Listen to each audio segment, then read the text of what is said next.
California fast food chains are feeling the pains of Governor Gavin Newsom's minimum wage hike. One California Mexican chain, Rubio's Coastal Grill, filed for bankruptcy this week after announcing they're closing 48 California restaurants because of, quote, the rising cost of doing business. As a reminder, 2 months ago, California implemented a $20 per hour minimum wage for fast food employees, up from $16 an hour. And it's not just Rubio's that's hurting. The California Business and Industrial Alliance announced nearly 10,000 jobs have been cut across fast food restaurants since Newsom signed the bill into law last year. The policy also means many customers are shelling out way more for a burger, the Wall Street Journal reported. They said, quote, since September, when California moved to require large fast food chains to bump up their minimum hourly pay to $20 in April, fast food and fast casual restaurants in California have increased prices by 10% overall, outpacing all other states. Unsurprisingly, people on the right have been quick to shame Newsom over the policy's consequences. Beloved restaurant Rubio's Coastal Grill is closing 48 locations in California due to inflation and a minimum wage increase. But don't worry, folks, the economy has never been better. Biden and Mark Cuban said so. Shark Tank's Mark Cuban responded, tweeting, quote, when companies pay less than what someone needs to live a basic life, it's often the taxpayers that subsidize the difference.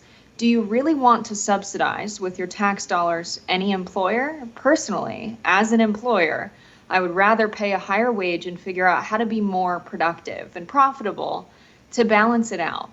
So I definitely disagree that the economy is better than ever, but I do think that if you're running a profitable business, we've seen fast food chains be more profitable than ever in recent years, largely thanks to price increases. But if you want to be this kind of huge business that's doing a lot of sales and raking in the profit, you've got to be able to pay your workers what it costs to live in that area. Now, it's interesting that we're also seeing that the FBI just raided Cortland Management this week as a part of a huge criminal antitrust investigation, actually into RealPage, which is a software consulting firm owned by Thoma Bravo, one of the biggest private equity companies in the country, which is a conflict of interest, right? Because they're turning assets like real estate and rental properties into more money for their investors. And a great way to do that is with a price setting scheme. So allegedly RealPage has colluded with landlords, has said, you should set the price at this in this specific area. It's significant because it's 16 million rental units that have been affected, where the landlords are working together, working with RealPage as the central organizing unit. And so for them to control about 70% of Americans' multifamily rental properties and what the prices are, it turns out that their recommendations for what the price of units should be was advice that was taken 80 to 90% of the time. So it does put small businesses and restaurants in a tough position if you have this kind of monopoly collusion going into the cost of living. And now it's hurting businesses, small businesses as well, who can't afford to pay their workers what's required to live in the area. Yeah, I mean, I support a minimum wage. I support raising it occasionally. I think what California has done is very irresponsible, though, because I think we have to consider that this is not just affecting big corporations, but also small and medium business owners that you just referenced. And a lot of them, frankly, can't afford to pay their workers the $20 an hour minimum wage, which is why we see these mid-sized chains closing around the state of California.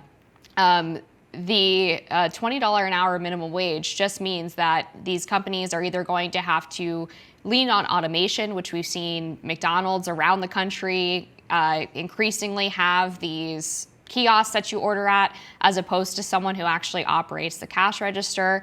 They're going to lay off workers. They're going to increase prices. And ultimately, if those three things don't lead to them being able to make up the lost profitability, then they're going to close their doors and declare bankruptcy. Chef Andrew Rule, who operates businesses in California, points this out. He says, if you do the math, if a restaurant was paying $17 an hour and workers got tips, now they make $20 plus tips. That's $3 extra per hour. 30 workers at 40 hours per week is 1,200 hours times $3 an hour, which is $3,600 extra weekly. Plus, you have to add on the payroll tax and insurance, which is $5,000 extra in weekly cost overnight due to this wage hike. That's over $250,000 yearly. Again, unless you're McDonald's or Burger King, you're not able to just eat that cost. And even those companies are raising prices 10% to offset the increased cost of doing business in California.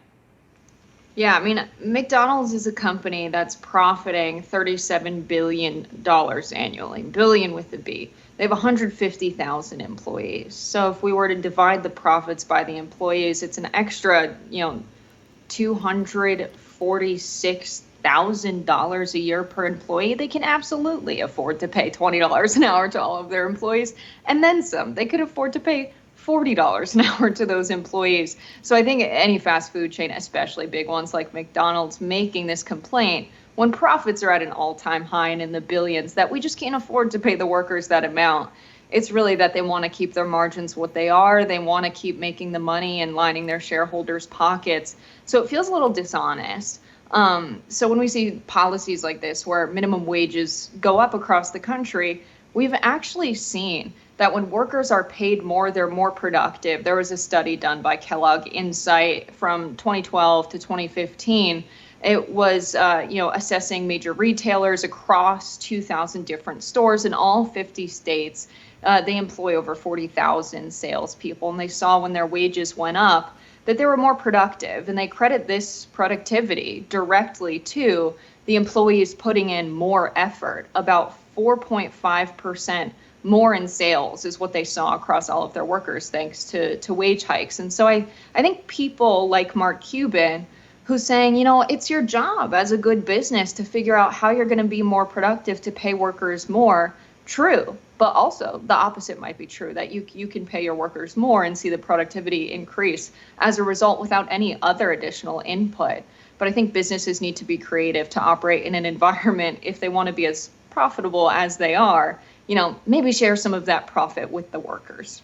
I want us to stay on small and medium businesses, though, because I already conceded that some companies like McDonald's, Burger King, these large fast food chains that have thousands of locations throughout the United States, are mostly able to eat the cost here. Even if they increase prices to keep their profit margins the same, they're able to handle the detriment of having this minimum wage hike. But small and medium mom and pop shops are not. And I think this is one of the big reasons why we've seen corporations really capture so much control in America over the past 5 years specifically, because during the pandemic, they championed all of these regulations that would kill their competitors while they were able to get richer than ever. This is exactly what's going to happen with this minimum wage hike to $20 an hour, is that all of their small and medium business competitors, who are owned by everyday Americans who don't make millions of dollars a year in salary. In fact, restaurants have one of the highest closing rates for any business. They have some of the smallest profit margins of any business. These people often sink their life savings into opening these restaurants because they want to feed their communities. They think that having a family-owned business is going to be good for the health and the culture of the community that they live in. And a lot of them are going to have to close through no fault of their own. So I don't think we can conflate a billion-dollar CEO of McDonald's with a franchise owner who, again, has staked everything that they have on opening this business, and now they're going to have to pay $250,000 extra a year, which a lot of them simply cannot afford. Yeah, it's interesting. Out of California, the reporting I've seen is mostly chains that have decided to close down, mostly chains that are making decisions about how to have the highest return to their shareholders. A lot of the mom and pop shops that I used to go to when I was living in California were mostly operated entirely by the owners and the families of the owners. The same people who profited were the people flipping the burgers and running the register or making the tacos in the taco truck. I think it's a big problem at what we're seeing across the economy is, especially in middle America, especially in the South and rural areas, is smaller businesses like mom and pop shops, like medium-sized businesses. You see big box stores like Walmart, like Target come in. You see the Marshalls and the TJ Maxx and the same strip malls in every single city. And I think people are sick of that. I think people miss higher quality products and more diversity. But it is a constraint that because people aren't paid very much, they feel like they have to shop at Walmart. And then because a lot of the smaller businesses are not making the same revenue, because a lot of the business is now going to these big stores that can afford to just move in and set up shop, build completely from scratch a new facility, something that small mom and pop shops can't do, especially at a new location.